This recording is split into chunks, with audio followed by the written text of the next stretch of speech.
Paris, March 1976.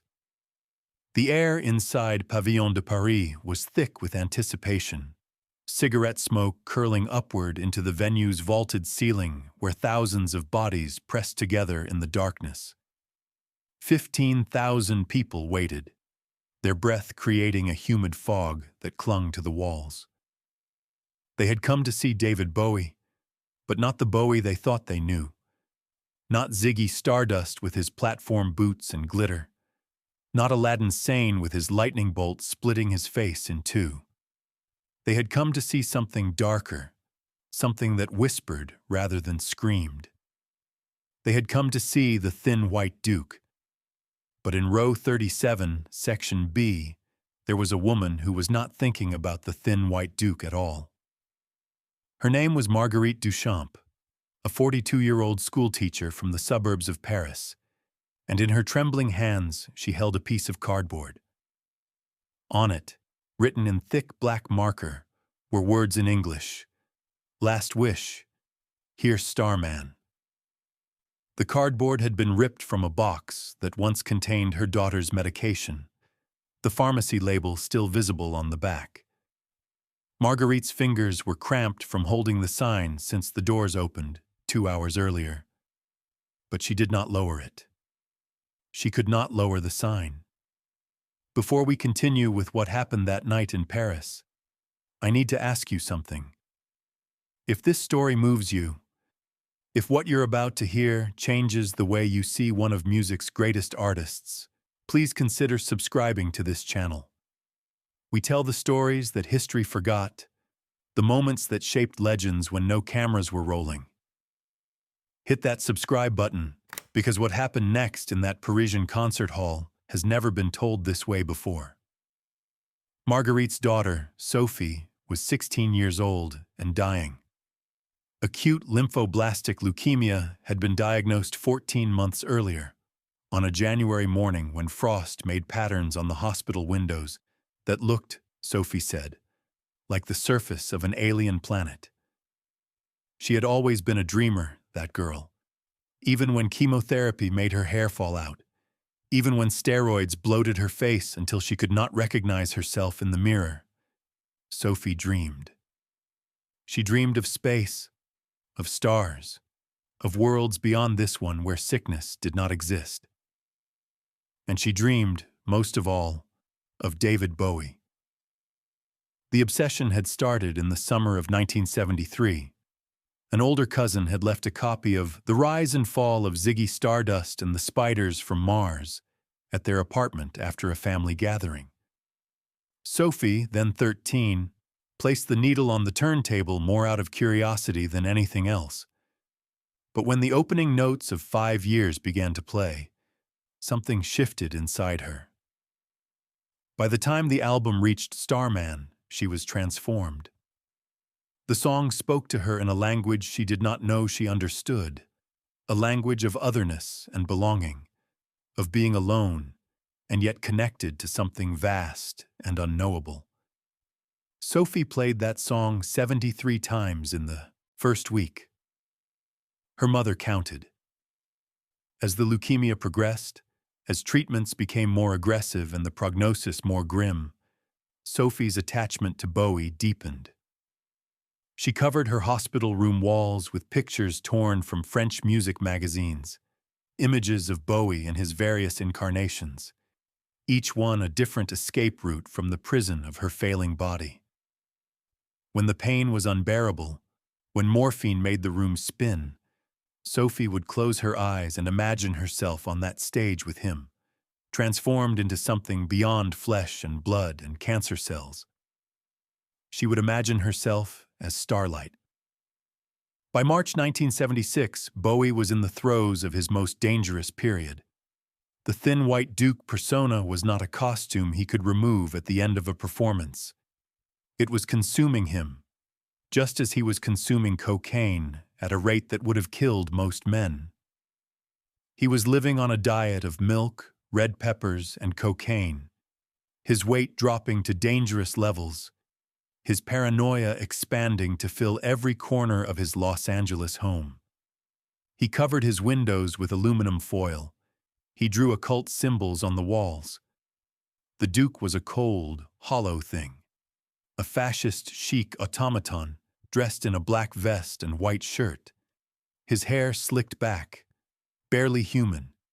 The station-to-station tour was supposed to be a triumph. The album had been released in January, a dense, challenging work that saw Bowie moving away from glam theatrics toward something more austere and European. The opening track, Station to Station, was a 10-minute epic that took listeners on a journey through multiple musical landscapes. It demanded attention, commitment, surrender. And Europe, particularly France, had surrendered completely. But Sophie Duchamp would not see the tour. By March, she was confined to her bed at Hôpital Necker Enfants Malades, the children's hospital in Paris's 15th arrondissement. The doctors had stopped speaking about recovery. They spoke instead of comfort, of time, of making peace. Sophie's father had retreated into profound silence. But Marguerite had not made peace. She had made a sign. The idea came to her 3 weeks before the concert date. She was sitting beside Sophie's bed, watching her daughter sleep, when Sophie's eyes fluttered open and she whispered, "Maman, do you think Bowie knows about people like me? Do you think he knows that Starman saved someone?" Marguerite did not have an answer, but she had a plan. Getting a ticket to the sold-out show required calling in favors, lying to colleagues, and spending money they did not have. Marguerite told herself it was not for her.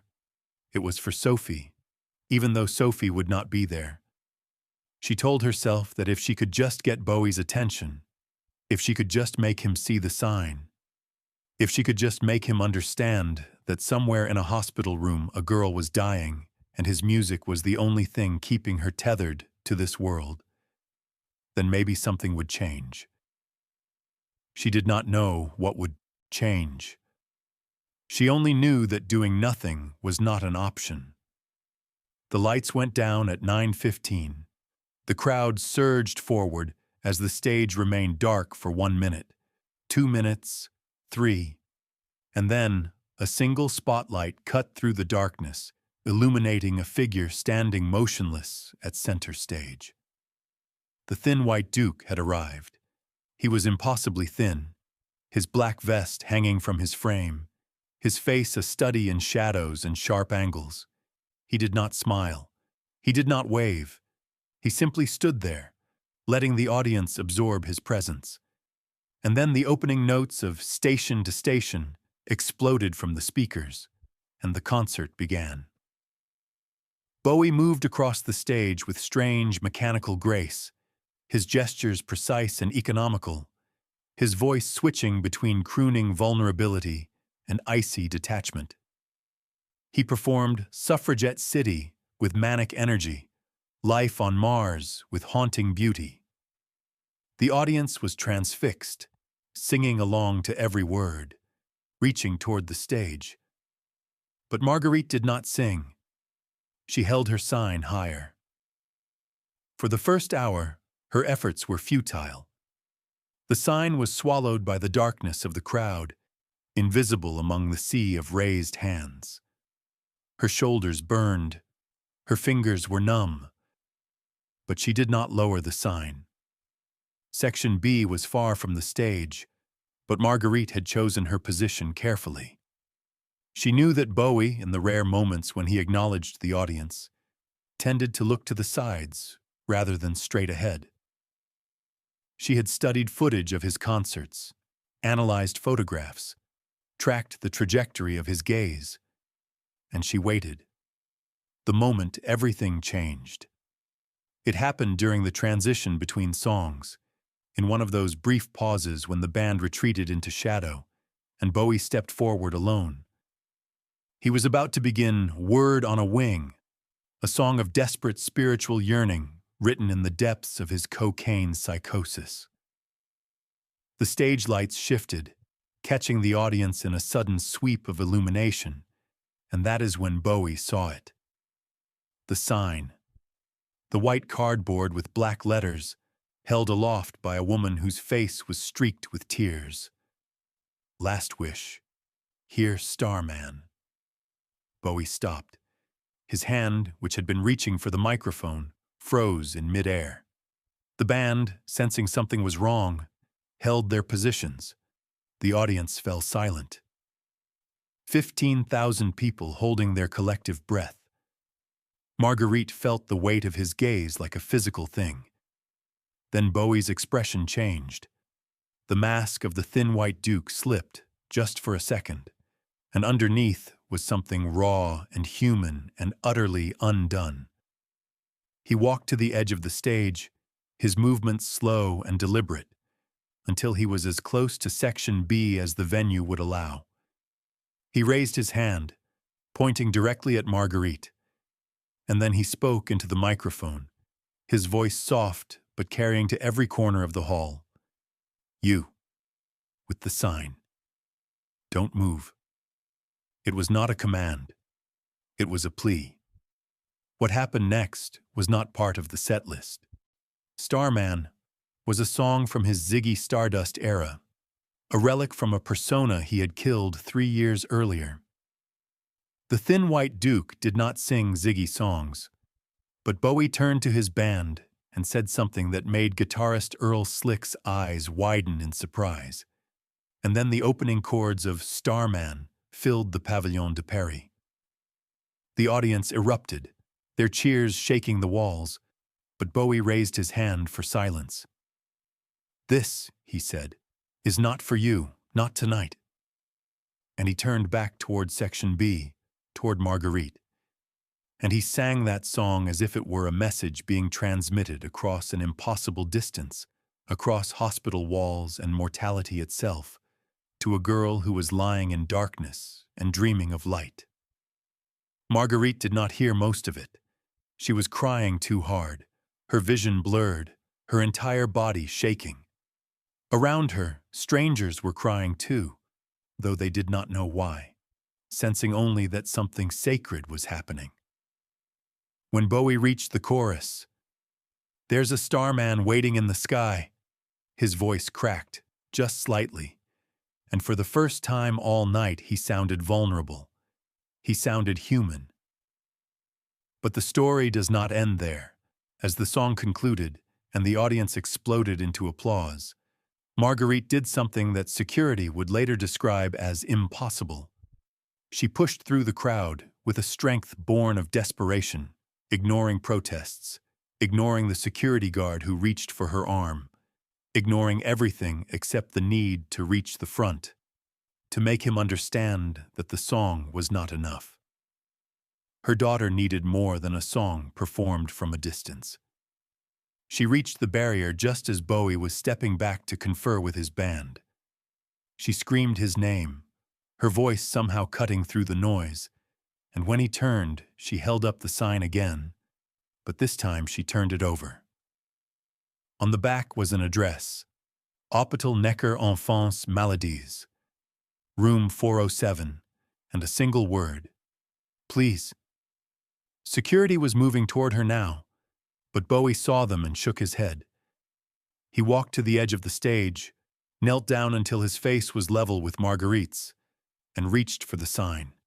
She released it into his hands, and for a moment they simply looked at each other, and an understanding passed between them that required no words. Bowie nodded once, folded the cardboard carefully, and tucked it into the inner pocket of his vest, right over his heart. Then he stood, turned back to the microphone and said, "We're taking a 20-minute break. I have somewhere I need to be." Backstage, his tour manager tried to reason with him. There were contracts to honor, schedules to keep. You cannot just leave in the middle of a concert. But Bowie was already pulling on his coat, already walking toward the exit. "The concert is over," he said, "or it's paused. I don't know, but I'm going to that hospital." The drive took 18 minutes. Bowie's driver navigating late-night Paris streets with practiced efficiency. in the back seat, still wearing his stage clothes, his makeup starting to smudge. Bowie sat in silence and wondered what he was doing. He was not a hero. He was a drug addict playing dress-up, hiding behind masks. What could he possibly offer a dying girl except another disappointment? But he could not turn back. That woman's face, that sign, that desperate hope. It had pierced something in him that cocaine and fame had tried to bury. The hospital was quiet when he arrived. The late-shift nurses moving through hallways with soft footsteps. Bowie's appearance caused a brief commotion, but he ignored it and asked for room 407. A young nurse, her eyes wide with disbelief, led him down a corridor painted in cheerful yellows and blues. Murals of animals and rainbows meant to make children forget where they were. Inside, the room was small and dimly lit. Sophie Duchamp lay sleeping, her face swollen from steroids, her head covered in a bright yellow scarf. The walls around her were a shrine to Bowie, every incarnation of him staring down from magazine clippings and posters. Beside the bed, Sophie's father sat in a plastic chair, and he looked up when the door opened with weary annoyance that transformed into shock. Bowie put a finger to his lips, requesting silence, and approached the bed. He stood there for a long moment, looking down at this girl who had loved him enough that her mother had fought through a crowd and begged for a miracle. And then, softly, he began to sing. There's a starman waiting in the sky. He'd like to come and meet us, but he thinks he'd blow our minds.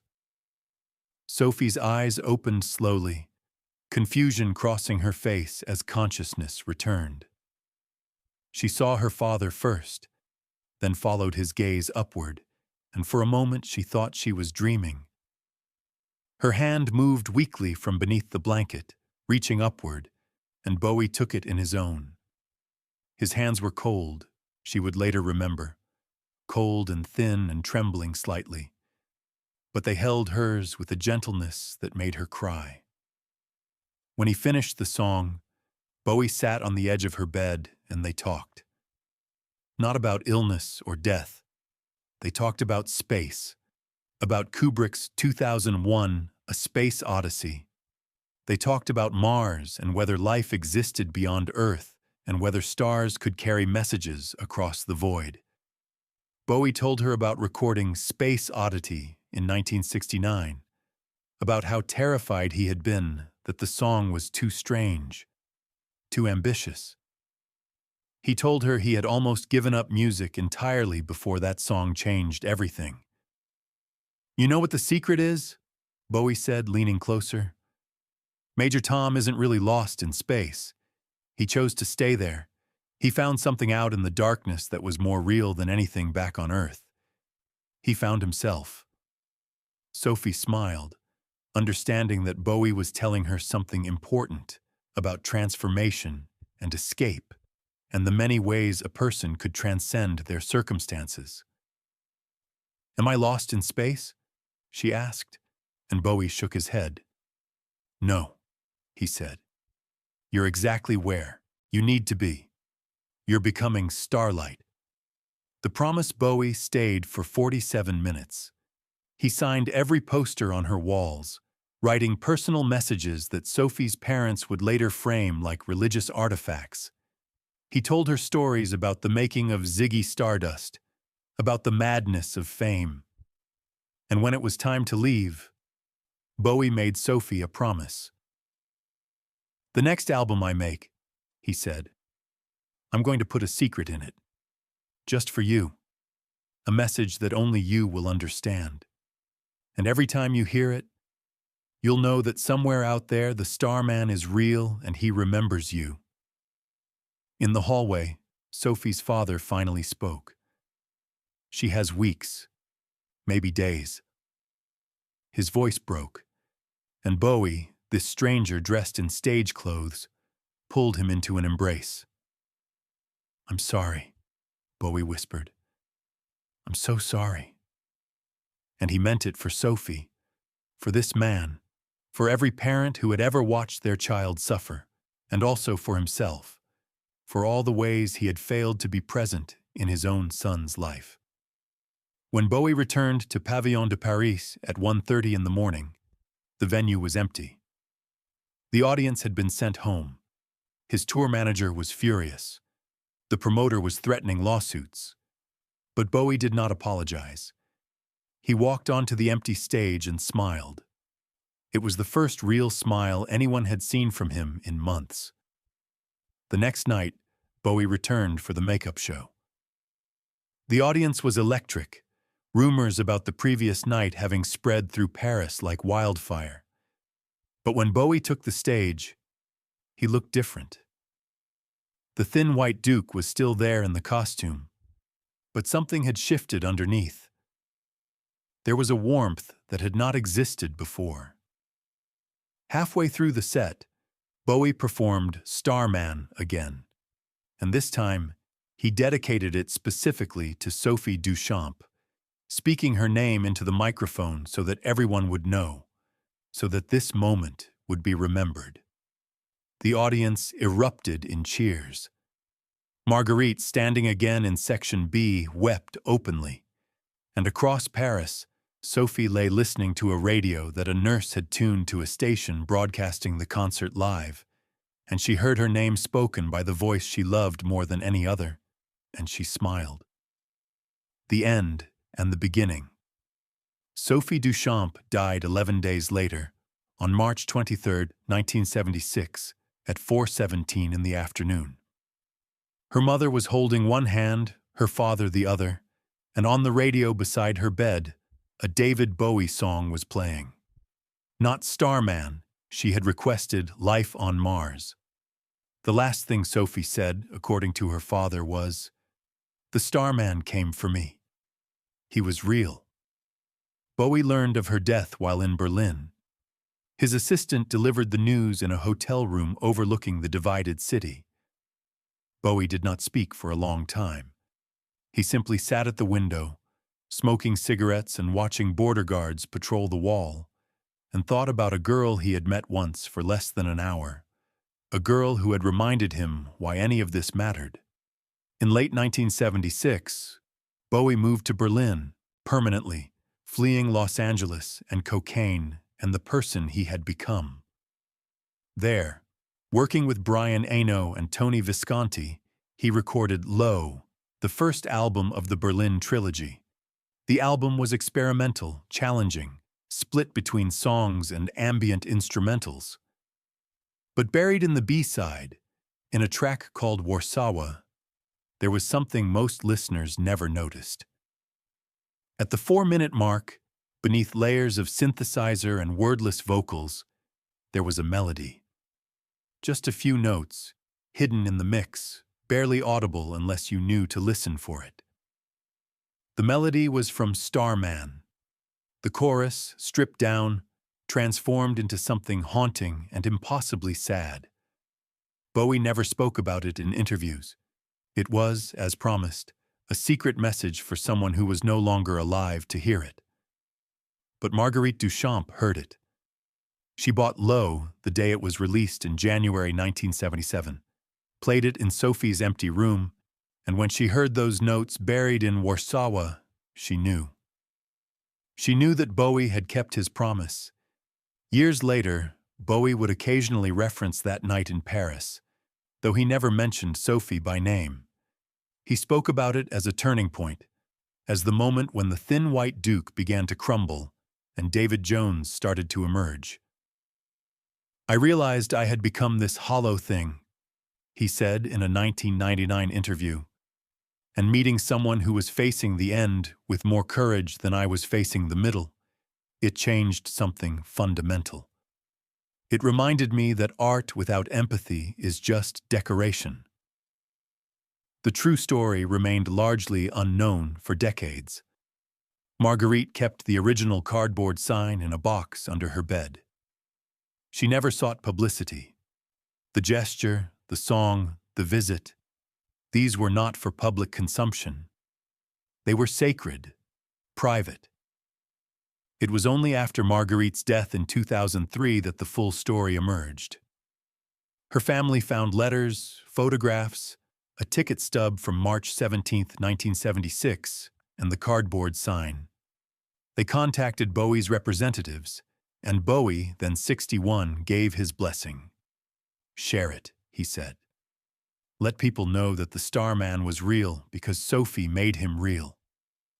That night in Paris marked the beginning of the end for the Thin White Duke. Within months, Bowie would flee to Berlin, would get clean, would rediscover his humanity. The Berlin trilogy represented his artistic rebirth, albums that traded cold intellectualism for something more vulnerable and alive. And throughout those albums, if you listened carefully, there were echoes of Sophie. In the ambient passages, in lyrics about isolation and connection, in the yearning for transcendence, there was the ghost of a 16-year-old girl who had loved him enough to make her mother fight through a crowd with a cardboard sign. When David Bowie died on January 10, 2016, 2 days after releasing Black Star, the world mourned. But among the many tributes, one stood out. Sophie's younger brother, who had been 12 when his sister died, wrote a letter published in Untold, a French newspaper. "My sister died believing in Starman," he wrote. David Bowie spent 47 minutes in a hospital room, making sure that belief was justified. He could have sent a note. He could have done nothing. Instead, he left 15,000 people to sit with a dying girl and tell her that transformation was possible, that darkness was not the end. For 40 years, I have watched people debate Bowie's legacy, but I know his legacy. His legacy is that he was kind when he could have been distant, present when he could have been absent, and he kept a promise to someone who could not hold him accountable. The letter went viral, shared across platforms, translated into dozens of languages. Suddenly people were searching for the story, uncovering details of that March night, streaming Starman, and listening for the hidden message in Warszawa. The story became part of Bowie's mythology. But for Marguerite, who had died 13 years before Bowie, it would have been gratifying to know that the world finally understood. The Starman had been real. He had come down to earth, and he had remembered. If this story moved you, if it changed the way you see David Bowie or reminded you why music matters, consider subscribing to this channel. We tell the stories that history forgets, the moments that happen when cameras stop rolling. Hit that subscribe button and join us as we explore the hidden chapters of rock and roll history, one forgotten moment at a time.